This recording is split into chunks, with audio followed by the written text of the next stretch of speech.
ఇంకేమైనా రోగమా బీమారే? అరే బాబు ఉన్నదంటే ఉంచరా మైకు, ఏం మాట్లాడక ఏం చేయకు, నువ్వేం చదరకు. దాన్ని కరెంటు తెచ్చినాం ఒక 7-8 నెలల్లో, కరెంటు బాగా చేసి ఏడాది అర్థం నుంచి 24 గంటల కరెంట్ ఇచ్చినాం రైతాంగానికి. మీరందరూ సంతోషంగా నడింట పడుకొని పంటలు పండించారు. పాములు గర్వంగా తేలు గర్వంగా బాయిల కాడికి పోలే. కేసీఆర్ పోగానే, కేసీఆర్ గవర్నమెంట్ పోగానే కట్కేసినట్టే బంద్ అవుతుంది ఆ కరెంటు. నేను 9 ఏళ్ళు ఇచ్చిన కరెంటు ఏం రోగమైంది? ఏం దానికి ఏమైనా మాయరోగం వచ్చిందా? యాడికి బాయే కరెంట్? ఎటు బాయే? దద్దమ్మల రాజ్యం ఉంటే గట్లనే ఉంటుంది, చాతగాని చవటల రాజ్యం ఉంటే గట్లనే ఉంటుంది. వాళ్ళు ఉన్నంత మాత్రాన మనం నర్వస్ కావద్దు. ఎక్కడికక్కడ నిలదీయాలి. ఏమైందిరా బిడ్డ నా కరెంట్ అని అడగాలి. ఇవాళ నేను ఒక మాట కుల్లా చెప్తున్నా. మొన్నటిదాకా నడిచిన కరెంటు కాకుండా ఇదే మిర్యాలగూడ నియోజకవర్గంలో దామరచర్ల మండలంలో 4000 మెగావాట్ల పవర్ ప్లాంట్ కట్టినాం. ఇదే జగదీష్ రెడ్డి గారి నాయకత్వంలో అయిపోయినాయి. 80% పనులు అయిపోయినాయి, 90% అయిపోయినాయి. అది కష్టపడి చేసేస్తే 2-3 నెలలు తిప్పల పడితే 4000 మెగావాట్ల పవర్ వస్తుంది. రామగుండంలో ఆనాడు మొదలుపెట్టినటువంటి ఎన్టీపీసీ పవర్ వచ్చేసింది. ఆల్రెడీ 800 మెగావాట్లు వచ్చింది, ఇంకో 800 మెగావాట్లు రాబోతా ఉంది. అంటే ఆనాడు నేను నడిపినాడు ఉన్నదానికంటే 5600 మెగావాట్ల పవర్ కరెంటు ఎక్కువ ఉండంగా కూడా వీళ్ళకి ఏం రోగం పుట్టింది? కరెంటు ఎందుకు ఇస్తలేరు? ఎందుకు తిప్పల పెడుతున్నారు? బిడ్డ అయ్యేల చెలో నల్గొండతోనే ఆపం. ఎక్కడ దొరికితే అక్కడ బదాలు నిలదీసి మీ కథలు చేస్తాం. ప్రజలను కరెంటుకు తిప్పల పెట్టినా, నీళ్ళకు తిప్పల పెట్టినా, మంచినీళ్ళకు తిప్పల పెట్టినా ఎక్కడికక్కడ మిమ్మల్ని నిలబెడతాం. మిమ్మల్ని గవర్నమెంట్ తెచ్చిండ్రు, మాకేం బాధ్యత ఇచ్చిండ్రు? ప్రతిపక్షం బాధ్యత ఇచ్చిండ్రు. మిమ్మల్ని నిలదీసే బాధ్యత మాకు ఇచ్చిండ్రు. కాబట్టి ఎక్కడికక్కడ మిమ్మల్ని నిలదీస్తాం తప్ప వదిలిపెడతామనేటువంటి దానిలో ఉండొద్దు. ప్రజలకు తప్పు చేయొద్దు. నేను హెచ్చరిస్తా ఉన్నా ఈ రాష్ట్ర ప్రభుత్వాన్ని.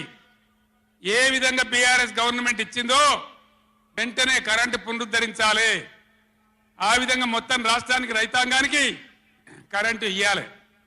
కానీ వీళ్ళ వ్యవహారం ఎట్లున్నది? చరిత్రలోనే లేదు. అసెంబ్లీలో తెచ్చి జనరేటర్ పెట్టిన వీళ్ళ తెలివికి అసెంబ్లీలోనే మొన్న మనోళ్ళు మీటింగ్లు తిరుగుతుంటే ఒక మీటింగ్ మాట్లాడుతుంటే 7 మాటలు పోతుంది కరెంటు. నల్గొండలో జగదీష్ రెడ్డి మాట్లాడుతుంటే 7 సార్లు పోతుంది కరెంటు. ఏం మాయ రోగం వచ్చింది?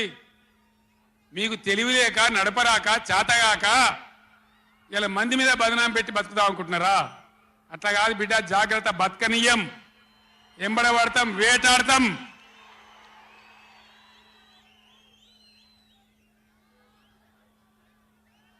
ఏం పనులు చేయాలి వీళ్ళు?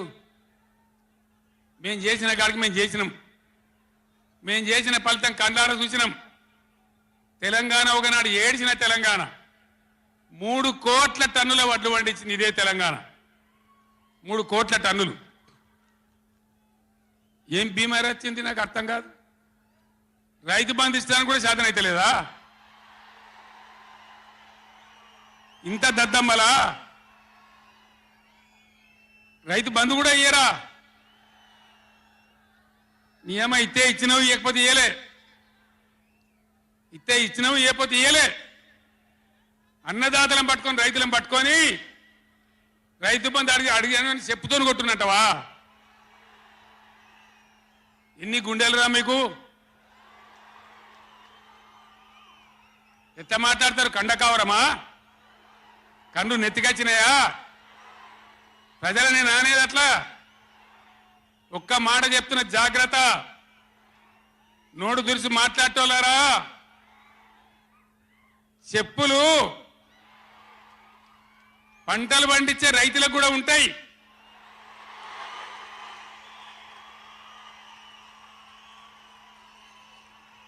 రైతుల చెప్పులు ఎట్లుంటాయి? బందోబస్తుకుంటాయి బాగా. రైతుల చెప్పులు ఎట్లుంటాయి? బందోబస్తుకుంటాయి, గట్టిగా ఉంటాయి. ఒక్కటే చెప్పు దెబ్బతో మూడు పళ్ళు ఊసిపోతాయి. దానికోసమైనా మీరు అడిగేది? ఇది మర్యాదనా? ఇది గౌరవమా? ప్రజలను గౌరవించే పద్ధత? నీకు చేత కాకపోతే మాఫ్ చేయండి, జర నేను వెనుక చేరిస్తా అని చెప్పాలి. వెళ్తలేదు అని చెప్పాలి, మాకు చేయత్తలేదు అని చెప్పాలి. కానీ అడిగినోని చెప్తోని కొట్టాలి. కేసీఆర్ సెలవు నల్గొండ అంటే కేసీఆర్ను తిరగనీయం. ఇంత మోగోళ్ళ కేసీఆర్ను తిరగనియారట. తెలంగాణ తెచ్చిన కేసీఆర్నే తిరగనియారా? ఏం చేస్తారు? చంపేస్తారద్దా? చంపుతావా? దా వ్యాపారం చంపుతావు దా? కేసీఆర్ని చంపి మీరు ఉంటారా? ఇది పద్ధత? ప్రతిపక్ష పార్టీ తప్పకుండా ప్రజల సమస్యల మీద వస్తుంది, ప్రజల మధ్య అడుగుతుంది, వాదన చెప్తుంది. నీ దమ్ముంటే మేము చేసిన దానికన్నా ఇంకా మంచిగా చేసి చూపి, కరెంటు మంచిగా చూపి. ఆగమాగం అడివడివి ఇష్టం వచ్చినట్టు ఏం చేయాలి? అలా పాలమూరు ఎత్తిపోతల పూర్తి చేయాలి, దాని గురించి మాట లేదు. ఖమ్మంలో సీతారామ ఎత్తిపోతల పూర్తి చేయాలి, దాని గురించి ముచ్చట లేదు. ఇంకా గురుకులాలు ఎక్కువ పెట్టాలి పేద పిల్లల గురించి, ఆ ముచ్చట లేదు. కరెంటు మంచిగా ఇవ్వాలి, ఆ ముచ్చట లేదు. మంచినీళ్ళు రావాలి మంచిగా. రాష్ట్రంలో చాలా దిక్కువ తిప్పలైతా ఉన్నది, పట్టించుకునే నాతులు లేడు. ఇంత మాయలమే ఇవన్నీ మాయం చేసి బలాదురుగా తిరుగుతామనుకుంటున్నారా? తిరగని ఇయ్యం, జాగ్రత్త అని చెప్తా ఉన్నా. తప్పక నిలదీస్తాం, ఎండగడతాం. ఇంకో మాట, ఈ ప్రభుత్వాన్ని ఈ నల్లగొండ సభ నుంచి నేను హెచ్చరిస్తా ఉన్నా.